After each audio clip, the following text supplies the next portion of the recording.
Hey, what's up, you guys? Bloody Jacob here to bring you my review of this week's episode of The Strain on FX.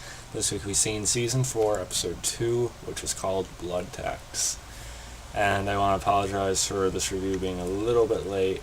Just watched Game of Thrones last night and tried to give that my individual attention. Now I'm watching The Strain. But now, not to worry though. Game of Thrones is amazing right now, but I still definitely want to give Strain its due attention, for its final season. I surely will, later it gets into it. Just enjoying both shows right now, to their different extents and stuff, of course. But this episode overall was pretty good. I think I did enjoy last week's premiere a little bit more. I'm still very much excited to see where the season's going to go, of course, with it being the final. And like I said, this episode was pretty good, although, like I said, I don't think it was as good as the premiere. And something, just a little gripe I have with the season so far is I feel like they kind of went like the easier route of having a society of the Strigoi in control already established. I just would have liked to have seen that initial aftermath when the bomb went off and seeing that battle where the humans tried to fight back, but eventually they lost. I just think they missed out on an opportunity to have some really good, intense horror, type of sequences. The bomb first went off, and people were in panic and everything. I would love to have seen about how F survived and the others. I think it just could have made some really good horror and intense TV that the show could have pulled off had they tried. My preferred structure would have been even have just 3 to the first 5 episodes kind of about that, then have the main fight where they somehow lost or something, and then maybe they could have done a time skip and have them at this point with Strigoi in control now. I think that would have been a more interesting structure instead of just having them already have lost without us seeing anything. That part's a little bit disappointing, I think, and it feels like it's just an easier route to have them already at this point, so they wouldn't have to go about it as fast, so they would just have to sort of go at it at a slower pace from the start, which I'm sure is easier for them to do, both budget-wise and other reasons. But I'm still enjoying it, and this is an intriguing setup. It just feels a little bit dry right now, I'll admit. But I definitely still have a lot of faith in how the show's going to handle its last episode, or last few episodes for sure. And we see where Dutch has been. We see that her and Setrakian, they were together. For at least the 6 months, the 3 months before we catch back up with them in the premiere. Dutch is unfortunately captured, and she's held at this human and impregnation. I don't want to say plant, but they have this group of women there, and they're trying to get them pregnant because they have a specific blood type, and they want to keep that going in favor of the Strigoi meat and everything like that. So she's held there. We don't know exactly how it's done yet, if it's done in an I-Core style, or if they have sex with I forget his name now, but the guy who was working with Palmer last season, or what.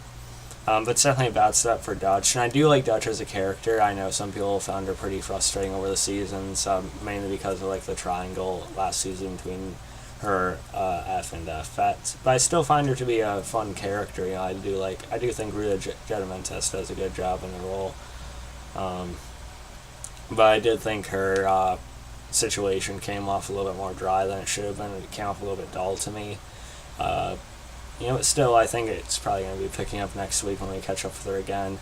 We also had Gus in this episode. Miguel Gomez has hair at this point, so that's good. He's kind of staying out of it. He's kind of running his own little organization underneath the Strigoi's eyes, which is cool. He's working with that cream guy again. The cowardly sort of arrogant douche. But he's Gus is sort of in charge at this point. He's just sort of trying to make of the situation what he can. But as Setrakian says when we see him meet up with him in the flashback, that he doesn't understand why he's doing nothing, because he knows he's someone that's capable of doing something against all this. But I'm sure Gus will join the fight at one point or another. We don't know what's going on with Setrakian. Still haven't seen what's going on with him in the present. We know he was taken to some other building besides Dutch, and Dutch keeps looking over there.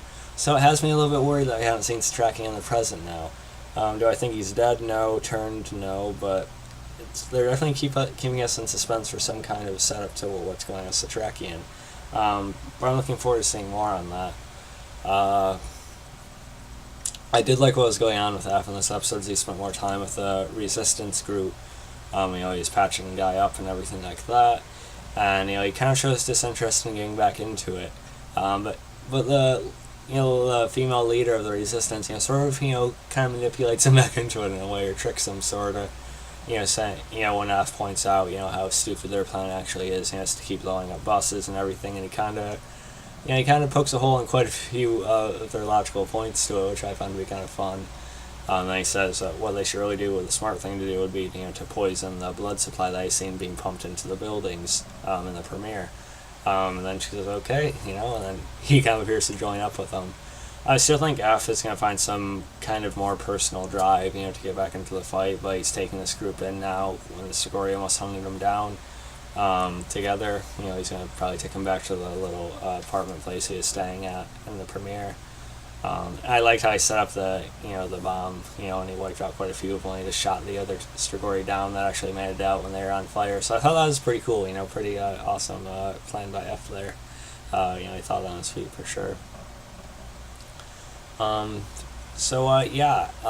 did think this was a pretty good episode. I didn't think it was mind-blowing, and, I kind of wish they had done, they had started the season in a different way. It's kind of odd that they didn't go into any of that at all. They just skipped right over it. But, again, I still am enjoying it. I'm still very excited to see what they're going to do in the last season, and I have pretty much the utmost faith in what they're going to do in the last episode or so. So still liking it for sure. And I'm going to rate it around 8.7, 8.8. Again, not the greatest episode, but I just still like seeing these characters again. Let me know what you guys thought about it. You can follow me on Facebook, Twitter, subscribe. I'll catch you guys next time. Peace.